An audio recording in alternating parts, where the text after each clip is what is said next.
की जय। બેઠેલા સૌ સ્વજનો, મારે બહુ ડિટેલમાં વાત નથી કરવી, સમય બહુ થઈ ગયો છે, સવારના બધા કંટાળેલા છે, એટલે હું 2-5 મિનિટમાં મારું વક્તવ્ય પૂરું કરી દઉં છું. બધાને બેસવાનો ટાઈમ થઈ ગયો મને ખબર છે, એટલે આપણે સમય બહુ નહીં લઈએ. સવારથી આપણે જોઈએ છીએ કે એક વાત ચાલી છે અને લગભગ ઘણું બધું રિપીટ પણ થયું છે, એટલે હું રિપીટેશનમાં નહીં જઉં. પણ હું આયોજન મિત્રોને એક વાત કહું છું કે ભાઈ હવે જ્યારે પણ મારે જો આવવાનું થાય સમાજના કોઈ ફંક્શનમાં તો મને સાહેબ કરીને ના મળશે. હું અહીં આવ્યો છું એ માત્ર એક સમાજના આજના વ્યક્તિ તરીકે આવ્યો છું. હું જ્યાં સાહેબ હતો અને છું એ વાત જુદી છે, પણ અહીંયા આગળ એક પ્રજાપતિના નાગરિક તરીકે આવ્યો છું, એટલે હવે ક્યારેય ભવિષ્યમાં બી ભૂલ ના કરે. બીજું, મારું ગામ રામપુર, સાસરી ચાંડક અને મોસાળ ખોડલ. આ એટલા માટે કહું છું કે આ બધું બહુ ગણતરીમાં લેવાતું હોય છે સરપંચ થાય ત્યારે. અમારું સરપંચ તો ક્યારે થયું અમને ખબર નથી, અને છતાંય હમણાં ભાવનાએ વાત કરી કે બિલકુલ અભણ છે, હું પ્રોફેસર છું, છતાંય અમારી જિંદગી સરસ રીતે ગઈ. અમારા બાળકો પણ અમે એ રીતે કેળવ્યા અને એમની લાઈફ પણ સરસ જાય છે. એટલે આ બધા બહુ જ મોટા જટિલ પ્રશ્નો છે. આમાં 2-3 પોઈન્ટ મારા જે કહેવા છે, એમાં સૌથી પહેલાં તો એજ્યુકેશનની વાત કરીશું. એજ્યુકેશન એટલે દરેક મા બાપને અત્યારે સગવડ એટલી સરસ થઈ ગઈ છે કે ઘરે બેઠા એજ્યુકેશન મળે એવું છે.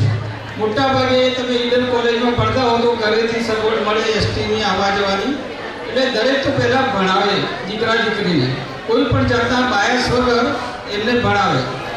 એજ્યુકેશન છે ને, ઇટ્સ લાઈક અ ટોર્ચ. જેમાં આપણી પાસે ટોર્ચ હોય ને આપણે અંધારામાં જતા હોય તો ટોર્ચ કેવું કામ કરે છે, એમ એજ્યુકેશન છે એના જીવનમાં બહુ દીપ્યું છે. બીજી વાત જે છે એ સંવાદની વાત કરું છું. પ્લીઝ થોડીક શાંતિ રાખશો તો વાત કરીશ, નહીં તો હું બંધ કરી દઈશ. આમ તો અમારો વ્યવસ્થાના ભાગરૂપે 1 કલાક એનું બોલ્યા વગર બેસીએ નહીં, એટલે તમે ગભરાશો નહીં. આજે હું નહીં કરું, કારણ મને 5 મિનિટનો ટાઈમ મળ્યો છે, એટલે 5 મિનિટમાં આટોપવાનું હોય તો અવાજ ના કરો તો સારું. સંવાદ એટલે ખાસ કરીને મારે દીકરીનો સંવાદ અને સાસુને વહુનો સંવાદ આ થવો જોઈએ. આ બહુ જ મહત્વની વસ્તુ છે. તમને ખબર હોય, જે ઉંમરલાયક બહેનો છે એ બધાને ખબર હશે કે પહેલાં દીકરીઓને માથું ગૂંથતા, હવે તો પેલા બોબ બહેરમાં બધું જતું રહ્યું છે. ત્યારે એ ગૂંથતા સંસ્કારો મળતા હતા, વાતો થતી હતી બધી. આજે તો દીકરીઓને મા જોડે બેસવાનો ટાઈમ નથી, કારણ કે આખી વ્યવસ્થા જુદી થઈ ગઈ છે. પણ એ માને દીકરીને ઉષાએ સરસ વાત કરી કે શરૂઆતથી તમે પ્રેગ્નન્ટ થાઓ અને તમને ખ્યાલ આવે એથી જ શરૂઆત કરો સંસ્કાર આપવાની, તો પછી પાછળથી આ બધા પ્રોબ્લેમ અત્યારે આવે છે એની ચર્ચા કરવી પડે છે, કરવી જ નહીં પડે. કારણ કે જો તમે 9 મહિના સંસ્કાર સારા આપ્યા છે બાળકને, તો એ બાળક સારું જ પેદા થવાનું છે. જે બી સંતો પેદા થાય છે એમની માવડીઓને પૂછી જોયું કે મેં કેવા સંસ્કાર આપ્યા છે. એટલે સૌથી પહેલાં તો માના ઉદરમાંથી જેને સંસ્કાર મળવા જોઈએ, તો પછી ઓટોમેટિકલી બધું ગોઠવાતું જશે. ત્યાર પછી દીકરી જેમ મોટી થાય એમ હમણાં છે એની વાત કરી લઈને અમુક ઉંમરની થાય એટલે બહેનપણીનો સંબંધ રાખો તમે. દીકરીઓ બહુ મૂંઝવાઈ ગઈ છે. આ હું ચોક્કસ હું કોલેજમાં વર્ષો સુધી ભણાવી છું, એટલે મને ખબર છે કે દીકરીઓના કેવા પ્રોબ્લેમ હોય. અને ખાસ હું મારી અંગત વાત કરું તો હું જ્યારે HA કોમર્સ જે અમદાવાદમાં બહુ જાણીતી કોલેજ છે, ગુજરાતની બેસ્ટ કોલેજ કહી શકાય, તો એ દીકરીઓ છેલ્લા સેમિસ્ટરમાં કે છેલ્લા વર્ષમાં જ્યારે ભણતી હોય ને, અને ભાવનાએ કહ્યું એમ કે લગભગ 2 હાર આખી છોકરીઓની હોય, 1 છોકરાઓની હોય, તો એ છોકરીઓને ઘણી વખત મારે ટાઈમ પૂરો થઈ ગયો હોય લેક્ચરનો, 5-10 મિનિટ ફ્રી હોય તો એમને લાઈફ લર્નિંગ લેસન્સની વાત કરું. એટલે કે તમારા જીવનમાં શું બધા પ્રોબ્લેમ આવશે ને કેવી રીતે ફેસ કરશો. તો એ છોકરીઓ તો પછી એટલી ટેવાઈ ગઈ કે સાહેબ અમારે ભણવું નથી, અમને પેલું બધું શીખવાડો. કારણ કે કેમ આવું થાય છે, મા બાપ સાથે બેસી નથી શકતી કે વાતો કરી શકતી નથી. એટલે છોકરીઓને હંમેશા ક્યાંયનો ક્યાંય પ્રેમ જોઈએ છે. જો તમે નહીં આપો તો પછી 8 ઘંટા જે વાત થઈ આજે આખો દિવસ એ જ થવાનું છે. તમે દીકરીને એટલું સરસ રીતે રાખો, એ જ રીતે સાસુએ વહુને સરસ રીતે રાખો.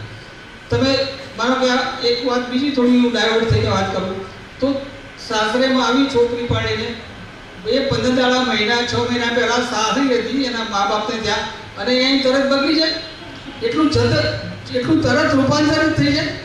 આવું કેમ થાય છે? તમને કેમ કોઈને ક્વેશ્ચન થતો નથી કે ભાઈ આટલી સારી છોકરી અહીં એમ કેમ આવું થઈ જાય છે? તો એ આપણી સાસુ તરીકેની માવજતમાં ક્યાંક ખોડ છે. એકલી સાસુનું હું નથી કહેતો, દીકરી જે સાસરીમાં જાય છે એને પણ કહું છું કે તું પણ બેટા સાસરીમાં જાય ત્યારે તારી સાસુ નથી, તારી માં છે એમ રાખીશ તો માં તને દીકરી, સાસુ તને દીકરીની જેમ રાખશે. એટલે આ અરસપરસ વાત છે. એટલે આ પરિસંવાદ બહુ જરૂરી છે.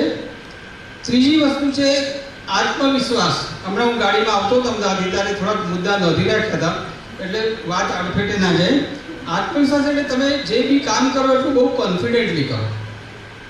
તમે ગમે તે વખતે ગમે તેવી વાતો થાય એનો કોઈ મતલબ નહીં, પણ તમે જ્યારે બોલો ત્યારે એટલું સરસ બોલો, તમારું કામ હોય એટલું ડિપ્યુટે, ક્લાસમાં ભણતા હોય એટલું સરસ, તમને એનું ધ્યાન જવું જોઈએ. મારા ક્લાસમાં એક વખત એવું બનેલું કે એક છોકરી બહુ જ એટલી એક્યુરેટ આમ પ્રશ્નો પૂછે ને બધું બહુ જ એ કરે. એટલે પછી એક દિવસે ક્લાસ પૂરો થયો એટલે મેં એને ઊભી રાખી. પછી બેટા તું ક્યાંથી આવે છે, શું નામ તારું? તો કે સાહેબ હું રવારી એટલે દેસાઈ છું, જીજ્ઞા દેસાઈ. તો દેસાઈ એટલે અનાવિલ બ્રાહ્મણમાં બી આવતા હોય છે. તો દેસાઈ એટલે તો કે હું રબારી છું. તો એ છોકરી માટે મને એટલું માન થયું. 3 વર્ષ મારી જોડે ત્યાં બીબીએમાં ભણી. આજે એ છોકરીના જોડેના એટલા જ લાઈવ કોન્ટેક્ટ છે આખા પરિવાર જોડે. એટલે હવે બી એટલી જ આત્મીયતાથી પછી એની જોડે વાતો કરતા હોય છે. એટલે આ બધું અમારી જે લેવાનું છે એટલે અમે જે શીખવાડતા હોય છે આ જ ભણવાનું તો બધી જગ્યાએ બધી કોલેજોમાં ભણાતું જ હોય છે, પણ જે આત્મવિશ્વાસ બાળકોમાં કેળવવું જોઈએ એ બહુ મોટી વાત છે. સેલ્ફ કોન્ફિડન્સની જે વાત છે. બીજું પોઝિટિવ એટીટ્યૂડ એટલે હકારાત્મક અભિગમ. કોઈ પણ વાતમાં આપણે ઘણી વખતે બહુ નાસીપાસ થઈ જઈએ છીએ કે હવે આમ જ થશે ને તેમ જ થશે.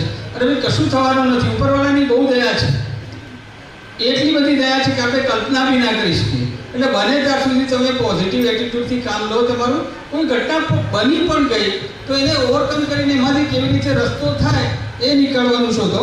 અને જરૂર રસ્તા મળી જાય તો તમારું મન સાફ હશે, તો તમારી મનની ભાવના સારી હશે તો.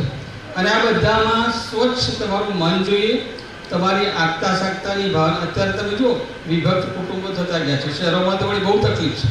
અત્યારે કોઈ મહેમાન આવે તો કહે છે ના યાર ક્યાં અત્યારે આવ્યા હતા, તો બહાર જવાનું હતું, નામ હતું તેમ હતું. એટલે બધા પ્રોબ્લેમ ધીરે ધીરે ગામડાઓમાં આવતા જાય છે.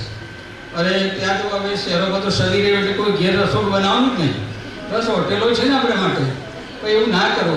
તમે જૂના માધ્યમ પૂછી જુઓ કેટલું પ્રેમથી 10-10, 15-15 જણને જમાડતા હતા. એટલે ભાવના તમારી હંમેશા સારી રાખો. છેલ્લું છે મારે આઈ કોન્ટેક્ટ. આઈ કોન્ટેક્ટ મને હું જ્યારે તમારી જોડે વાત કરતો હોય ને ત્યારે મારી નજર તમારી સામે એ રીતે આવી જોઈએ ને કે પેલો માણસ બી આમ વિચાર્યું કે કેવી સરસ રીતે એની આઈ કોન્ટેક્ટ છે.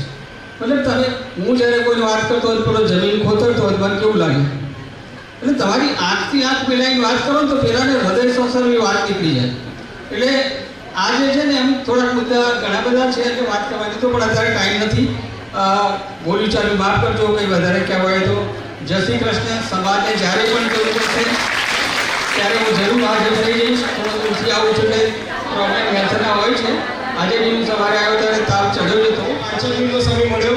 કદાચ અમારી એક્સપેક્ટેશન એવું હતું કે આપણો પ્રોગ્રામ છે 3:30-4 સુધીમાં પૂરો થઈ જશે, પણ આપણે અત્યાર સુધી બેઠા જે એક સફળતા છે પ્રોગ્રામની